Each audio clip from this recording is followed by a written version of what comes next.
Assalamualaikum warahmatullahi wabarakatuh. Alhamdulillahi rabbil alamin, wassalatu wassalamu ala asyrafil anbiya'i wal mursalin wa ala alihi wa sahbihi ajma'in. Allahumma salli ala sayyidina Muhammad wa ala ali sayyidina Muhammad, amma ba'du. Alhamdulillah wa syukurillah.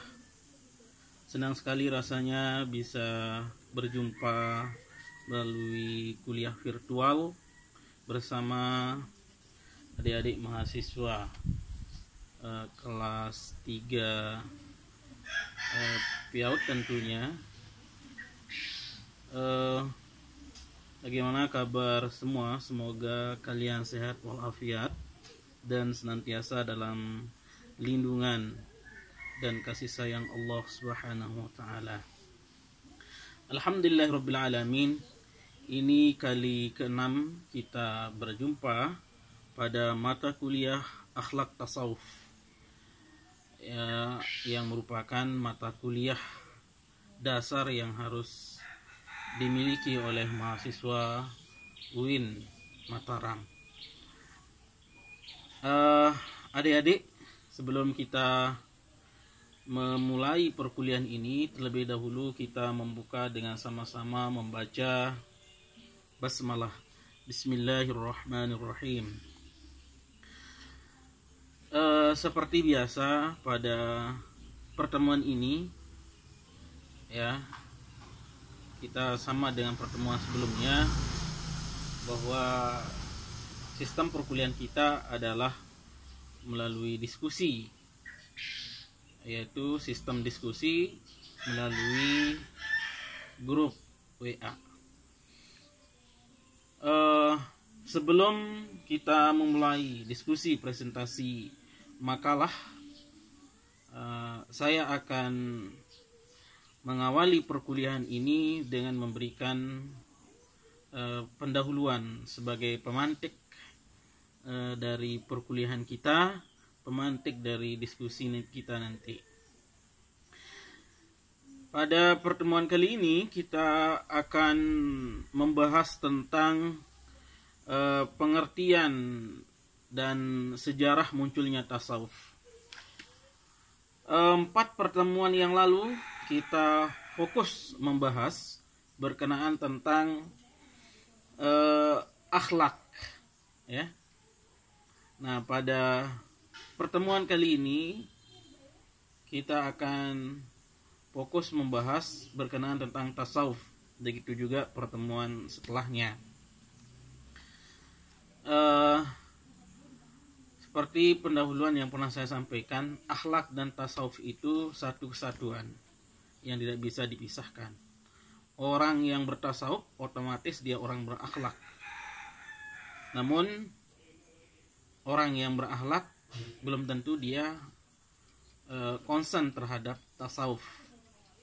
Kalau orang tasawuf tentu dia concern terhadap akhlak. Artinya tasawuf merupakan bagian daripada inti akhlak.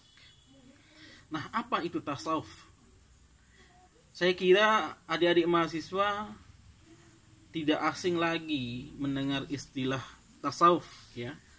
Karena tasawuf ini bagian daripada aliran di dalam Islam ya. Selain ada aliran teologi atau aliran akidah dan aliran fikih, ada juga yang ketiga namanya aliran tasawuf. Aliran tasawuf di kalangan ulama familiar disebut dengan aliran cinta, karena ketika orang berbicara tasawuf berbicara tentang cinta yang mendalam. Berbicara tasawuf berbicara tentang sesuatu yang imateri, tidak terlihat ya, tapi itu suatu yang sangat halus. Nah, jadi core daripada materi kita kali ini adalah tentang tasawuf. Apa itu tasawuf? Bagaimana sejarah munculnya tasawuf di kalangan umat Islam Istilah tasawuf tentunya berasal dari bahasa Arab, ya, yaitu tasawwafa ya tasawwafu tasawufan, yang mengandung arti bulu berbulu banyak, ya.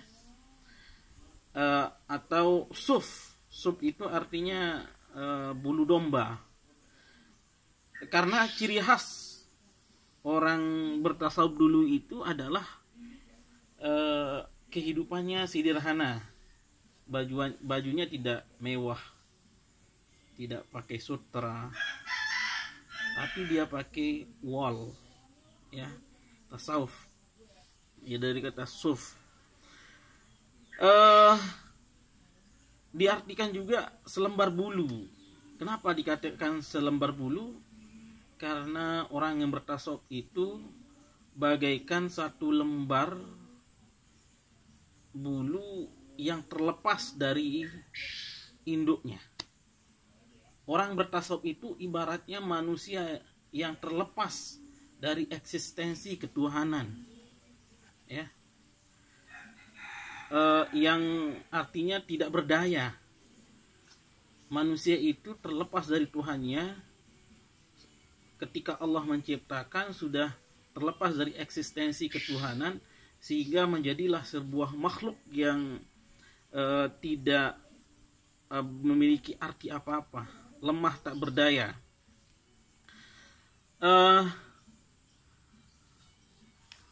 Apa otomatis orang yang bertasawuf itu harus menggunakan baju wol? Oh, enggak. Itu hanya sebatas simbolik daripada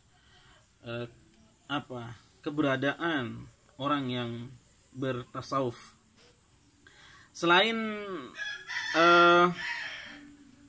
berarti soft atau artinya bulu domba,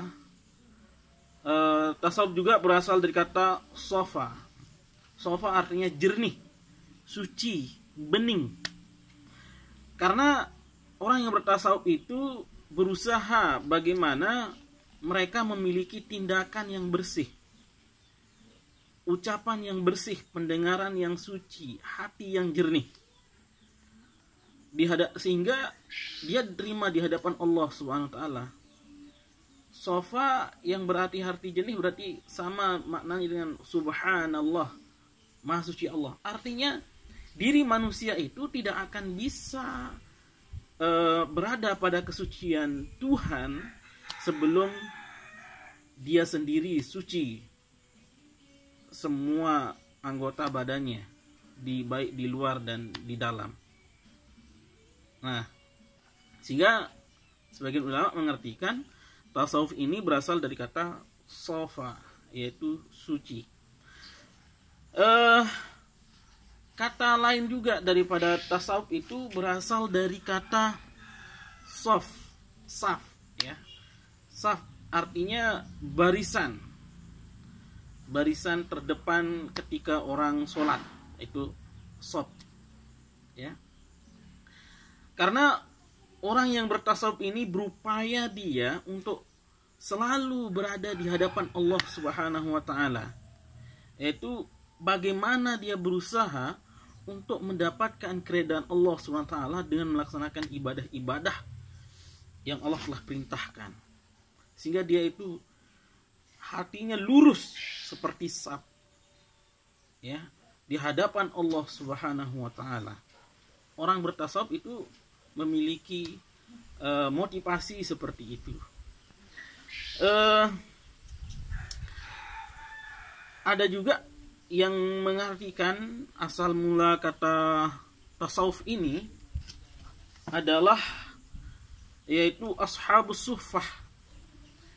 Yang dimaksud dengan ashabus suffah itu adalah para sahabat Nabi yang tinggal di serambi-serambi ibadah atau di masjid. Mereka tinggal di sana.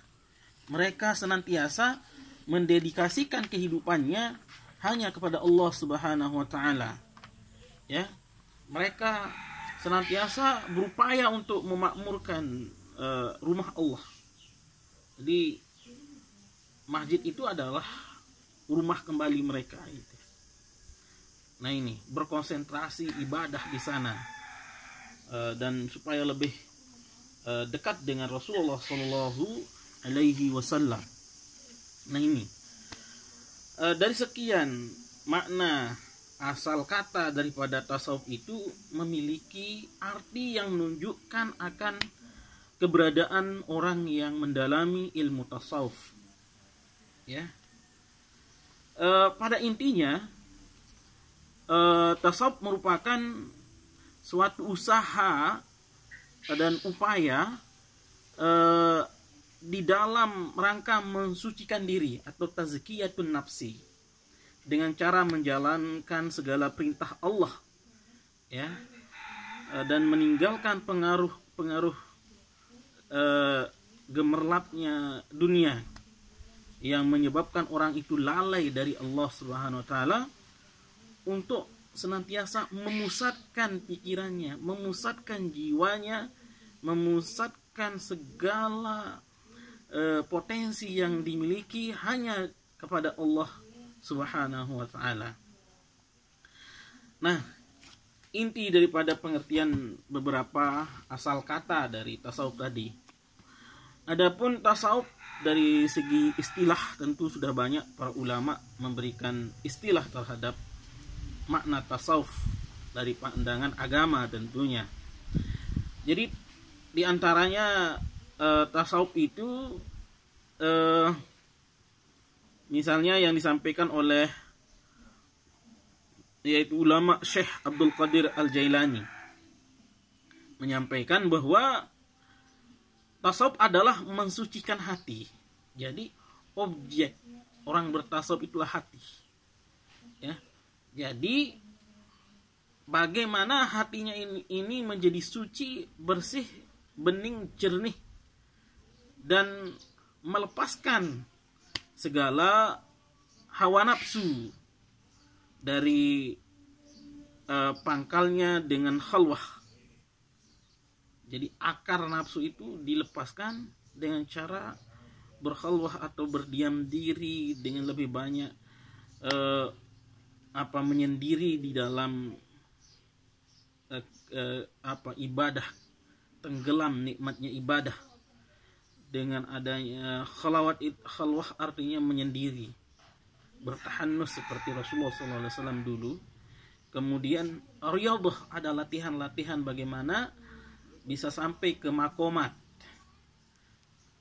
ya, sampai ke makom-makom itu, dan bagaimana dia sampai kepada ahwal, kondisi-kondisi bertasawuf dari awal, sedang, sehingga tinggi bertasawuf itu dengan cara riyadhah, latihan-latihan, yaitu yang ujungnya adalah di awal bertaubat, kemudian ikhlas. Nah ini menurut Syekh Abdul Qadir Al-Jailani.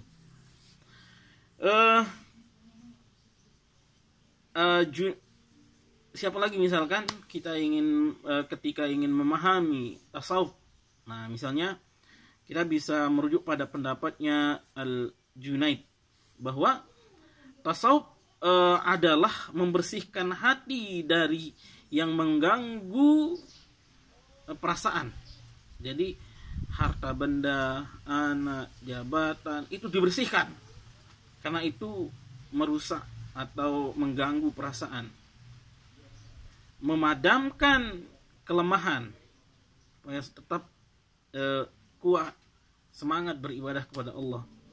Kemudian menjauhi seruan hawa nafsu, apapun kenikmatan, makan, minum, berpasangan, semuanya itu sudah tidak menjadi prioritas atau menjadi orientasi kehidupannya, yaitu menjauhi seruan segala hawa nafsu, mendekati sifat-sifat suci, kerohanian, kebersihan jiwa yang bergantung pada ilmu-ilmu hakikat, menaburkan nasihat kepada semua manusia, memegang teguh janji dengan Allah Subhanahu wa taala dalam hal hakikat dan mencontohi segala tingkah laku Rasulullah SAW dalam segi syariat.